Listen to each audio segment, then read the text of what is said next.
a lot of performances in it, far more than one would know about if one thought about art as something to place on the floor of a gallery or hang on the wall of a gallery. There were things that astonished me in a way. There was this little group.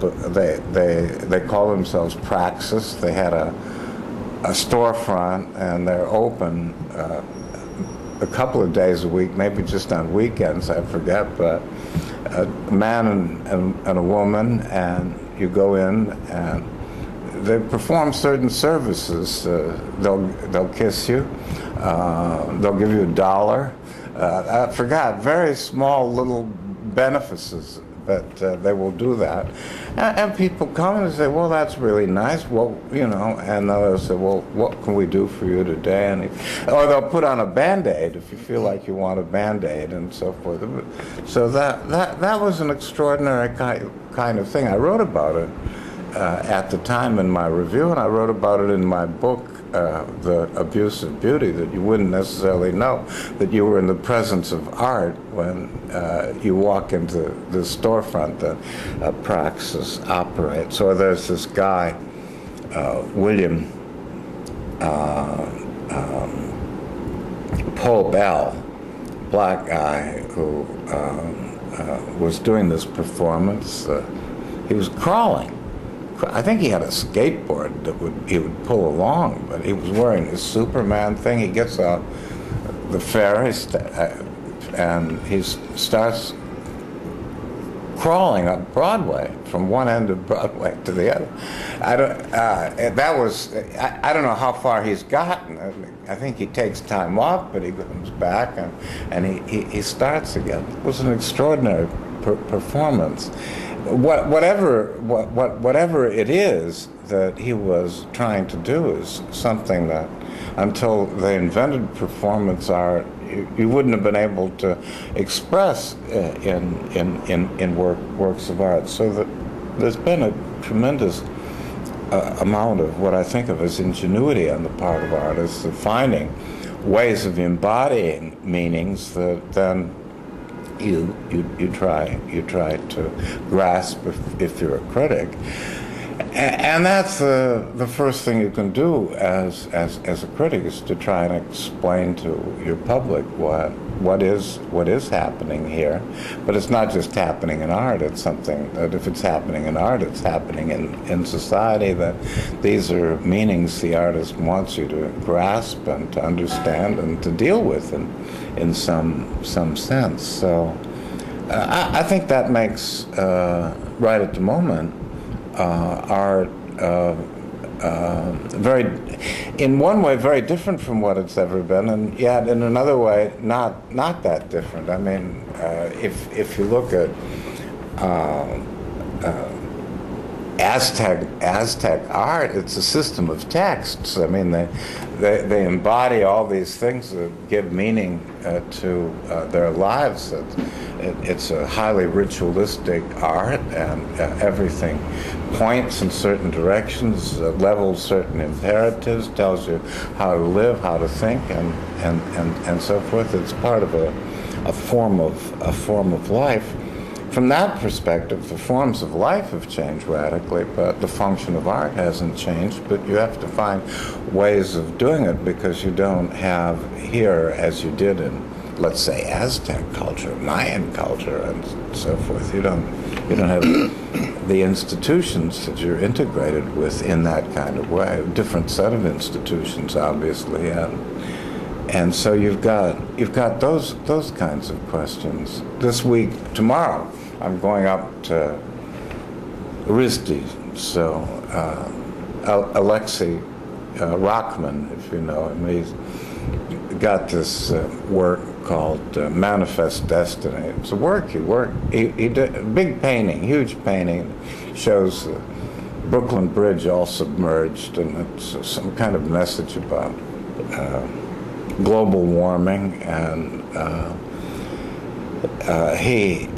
he's showing that, and it's interesting. It's almost like a 19th century artist carrying around a diorama and charging admission, so to speak. So you go in, you see the Battle of Gettysburg, the Battle of Waterloo, or the fall of Pompeii. I mean, the burning of Pompeii, or Guernica, as Picasso tried to do. It's reviving a form of exhibiting art and a function that the dioramas used to convey. So the curator invited me to go up and to talk with Alexei and you know what are the limits of representation, which is an interesting philosophical question when you try to convey things like global warming. You mentioned on other occasions that the 50s and the 60s was such a powerful, dramatic, and overwhelming, wonderful time for the community of artists in New York, and obviously the post-war after effects and the new beginnings. And is there something, and you're mentioning, of course, now the issues of global warming, and a certain other things that are happening within the community of artists, not just in New York, but throughout the world. I mean, how would you try to highlight those significant manifestations by artists like the one you're just mentioning and others? Well, that's such a difficult question, but I think a lot about your magazine, to tell you the truth. I mean, how vast the art world has gotten to be, and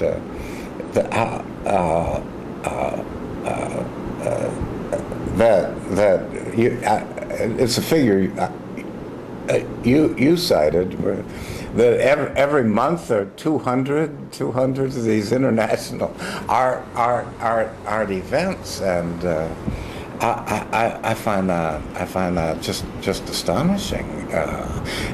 How many people are involved? Nobody can really keep track of it. Nobody can travel to see all of it, and so forth. And you ask yourself the question, what's it for? What's it for? At the moment, one of the things that knocks me cold, I began to observe this.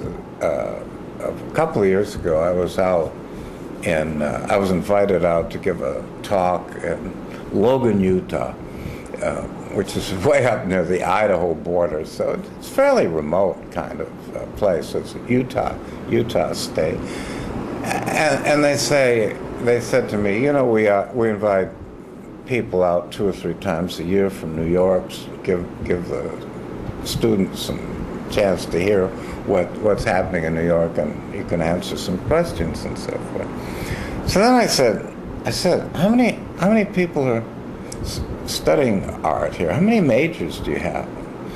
Well, he said, we have 650 majors. I thought, 650 people who are majors in art in Logan, Utah, if you could imagine that. So I began to get interested in how many people are studying art, and it's overwhelming. You think maybe business administration, 650, but there should be that many people. So I came back to New York. This is funny, and I was at a party with and my colleague at Columbia, John Kessler, who's a sculptor. At that point, he was head of the visual arts division of the School of the Arts at Columbia.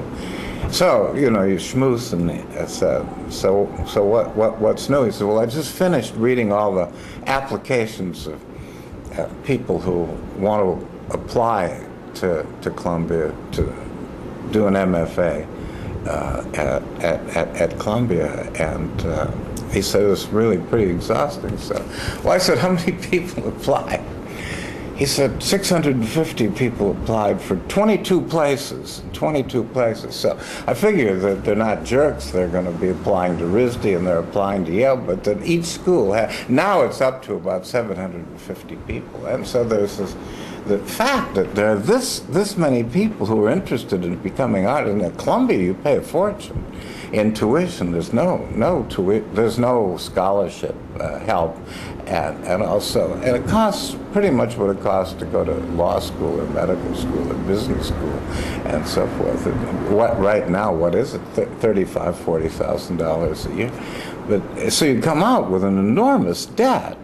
But there is this drive, this need to do it in our culture, and so I think that's another aspect of the same thing. The number of these international art events. You're right, and doing it and the multiplicity of opportunity is one of all the factors here. But doing it, I mean, I assume, maybe I'm being cynical, a lot of people are doing it to try to have a career, to make get a job, make some money, and maybe get some glory out of it. But how many of these people, can you think of individuals others that you come across who are really creating art? They're experimenting. I think they're all doing it. I mean, I think it's not I think it's an interesting time, to tell you the truth. I mean, there's room for a certain amount of cynicism. They're all, all the dealers who are waiting at the doors of the art schools. I mean, there is a real chance to go from art school to the Tate in a matter of months these days, because the dealers are looking for the promising young artists. A little harder for people a little bit further along. But as a philosopher, how much? So they're in the Tate for a week or a weekend or a month. What happens to the rest of their lives? I don't know what happens to the rest of their lives. Or what happens to their art desires? Well, I don't know the answer to that either. I mean, I just don't know how much of it. But let's go back to a more stable period. Let's say in the '60s, when people were doing installations and these were being acquired by museums. They take up huge amounts of space, and nobody's that interested in them at this point. That's always a chance that people take when they do that. So for a period of time, at least, they're doing something. They're doing something. So, as a philosopher or a critic, which of these things are you sort of grasping at and say, I think this has something unique, something special? I don't know. I think it does already have something special. Just the quantity of it is so amazing. Itself, yeah. And it's true, people may have illusions, or they may feel at this point, I've got a chance of some kind. It's true that they're interested in glory, but it's a form of life. At the moment, I've gotten really very interested in the concept of an artist's life. Why do you want to lead that kind of life? It's an interesting notion. There's a section I'm always very moved by in Plato's Republic, at the very end of the Republic, where in Book 10 of the Republic,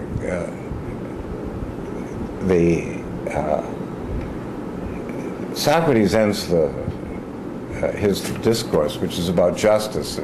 I don't know if you've ever read the Republic, but the Republic is basically about the definition of justice, and it goes on for a long time. It's a long book and a great book.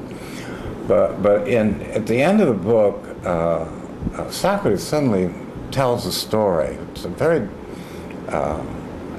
mysterious story in a way. It comes at the end where he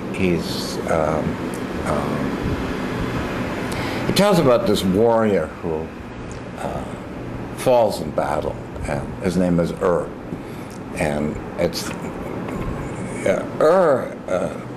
to all outward purposes is dead, but in fact he doesn't putrefy. People are a little mystified by that, but his soul, as Socrates tells it, has been allowed to follow the souls of the dead through the underworld, and hope is that will tell people what this experience was like. So they go through the underworld, and they learn a lot of things, and then at a certain point they come to a meadow, and they're going to be reborn. And all these lives are laid out. And you can choose now which life you're going to lead. And there are plenty of lives for everybody. You can be born as an animal. You can, if you're a male, have been a man, you can be born as a woman. You can, all these things, all these lives are laid out, and you go. And so they choose lots. Who chooses first? But so one guy chooses the life of a tyrant, a lot of power, and so forth. And then he realizes that he's made a terrible mistake, and so forth. But it's too late. That's the life he's going to be born into. And so it's interesting, very moving, the idea that your life is something that you've chosen to live. And so forth. And there's nothing more important, and that's what the book is about: how to choose intelligently what life you're going to live. Whether it's something you've died and you've chosen this life, or what. Whether you need all that, but that's the basic idea. So, what kind of life is one going to lead? It's interesting. There's no life of an artist laid out there.